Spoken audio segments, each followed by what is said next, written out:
RMC, l'immanquable grande gueule. Alors, pouvoir enlever la nationalité de quelqu'un seulement pour les binationaux, est-ce que vous vous sentez stigmatisé ? Oh, vous savez, ça, c'est des sujets très complexes que j'ai regardé d'un œil, pour vous dire la vérité, parce qu'il y a un côté un peu ridicule. Moi, je suis pas en plus binationaux, j'ai effectivement eu le passeport camerounais, mais je suis né ici, voilà quoi, j'ai même pas... Vous avez grandi à Maison-Alfort. J'ai grandi à Maison-Alfort, ça c'est des questions, quand on me ramène à ça, effectivement c'est ultra violent et c'est même vexant et blessant. Malheureusement, il y a les mauvais chemins sont pris par par certaines personnes, mais si on doit après revenir à leurs origines, on va dire vraiment de la provenance de leurs parents ou d'eux-mêmes, ça n'a pas de sens. Donc c'est la mauvaise réponse à un vrai problème. Ah oui, là ils attaquent le problème par une façon un peu démagogique. J'ai même pas cherché en fait à élargir le périmètre. Vous l'avez fait. Disons que j'ai grandi comme ça. Moi, j'ai pas grandi en communauté. J'ai grandi à Maison-Alfort. Et à Maison-Alfort, c'est une ville constituée de tout un tas de personnes multiculturelles. Et donc, ça aurait été un peu triste que dans ma démarche professionnelle, je commence à réduire mon spectre et à m'adresser à une communauté noire que je n'ai pas qu'uniquement fréquentée. J'ai grandi avec tout le monde. Donc, je ne considère pas faire de l'humour noir, juif ou musulman, machin. Faites de l'humour. Vous avez en fait montré, et ça à la fois des deux côtés, c'est-à-dire il y a qu'à ce départ, il y a l'esclavage, mais il y a le crocodile aussi avec tout ce côté dérision qui est vraiment génial sur les dictateurs africains. Et c'est vrai que moi, ce côté Afrique dans votre spectacle aussi et dans vos films, c'est aussi ce que je préfère, c'est-à-dire la vision que vous avez totalement décalée. Quand vous faites votre père, honnêtement, c'est ce qui me touche le plus. Parce qu'il y a ce côté vraiment la France et l'Afrique, et puis c'est ce lien que vous êtes entre les deux, quoi. Ouais, non, mais sachez que quand je fais mon père sur scène, ce n'est pas une mince affaire.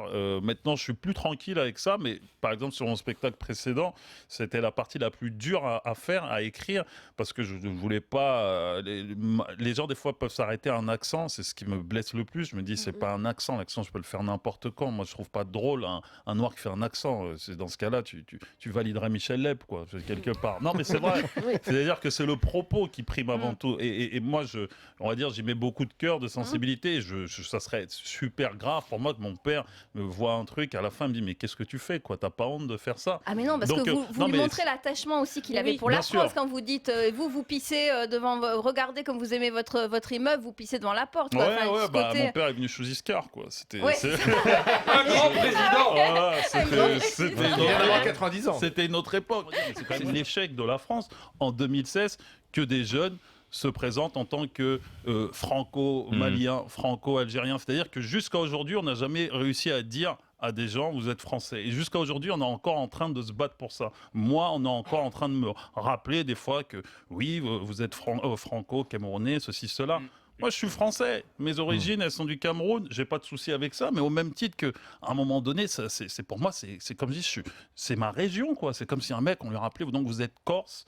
Oui, vous êtes breton. Non, mais à un moment donné, ça n'a plus de sens.